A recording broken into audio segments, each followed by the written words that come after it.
This is episode 7 of How to Do Monstrous Voices with the Beginner DM. Today we are going to do a Gnoll. Now, Gnolls in D&D are sort of your monstrous brigands. They loot, they pillage, they're afflicted with a disease that makes them laugh constantly, uncontrollably, and they actually hate it. They worship this evil monster and they turn hyenas into gnolls, more gnolls, they raid towns, make more gnolls. They're super evil, but they're kind of crazy. And they're really fun to voice because they're just very, very different. And today we're going to do a 3-step series on how to do a Gnoll voice. So get to a recording place where you feel comfortable, where you can make really weird noises. I'm actually looking around right now to see if there's any people that I will totally weird out. We are in the clear right now. So, step 1 is going to be to constrict your vocal cords. With a Gnoll, you don't really have to change your pitch a whole lot. So, step 1, constrict.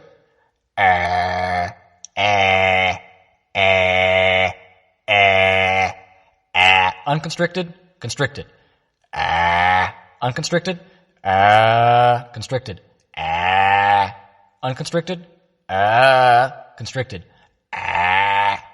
So, if you don't know how to constrict your vocal cords, go ahead and check out some other videos I have in the description.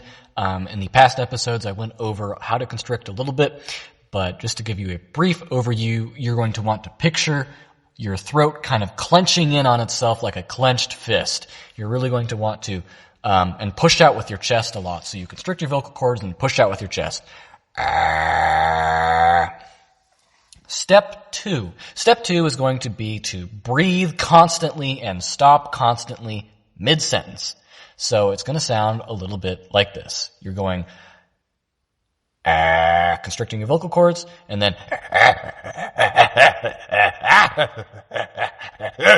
and kind of make little grunts in there. Just grunt, nonstop. Just when you think you've grunted enough, grunt some more. And then when you think you need to grunt some more, grunt twice that amount. Just grunt.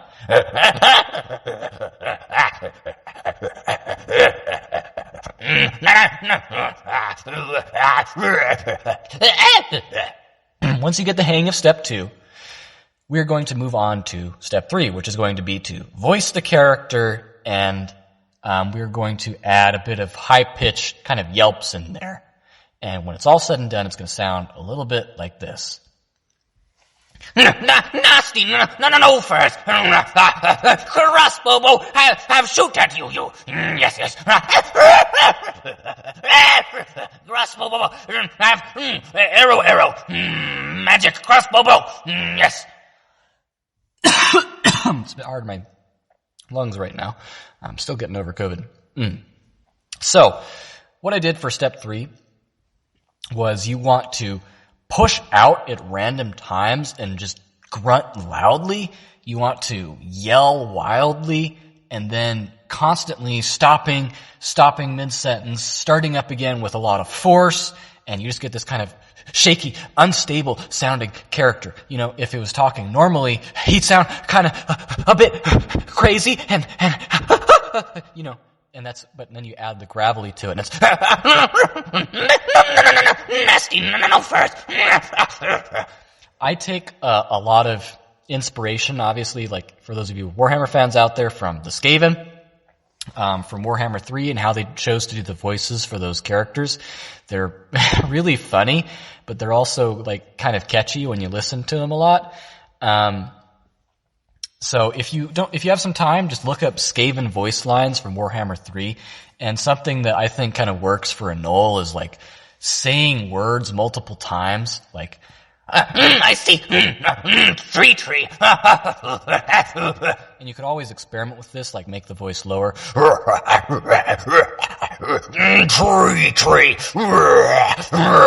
Fence. Good. You know, you get those really weird sounds. I'm probably going to get called the cops on by a neighbor here. Probably someone's thinking I'm like freaking out in my car or something. But that's part of the fun of learning voice acting. You get to weird people out a lot, making weird noises. So that's how to do a Gnoll slash Ratman slash some kind of beast man voice right there. A lot of fun.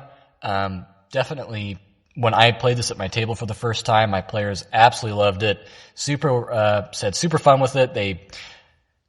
As all DMs should be aware of, when you make a good NPC the players they will try to bring it everywhere. So of course they brought the Gnoll straight into town with them as a pet, and it got killed immediately. So that was fun.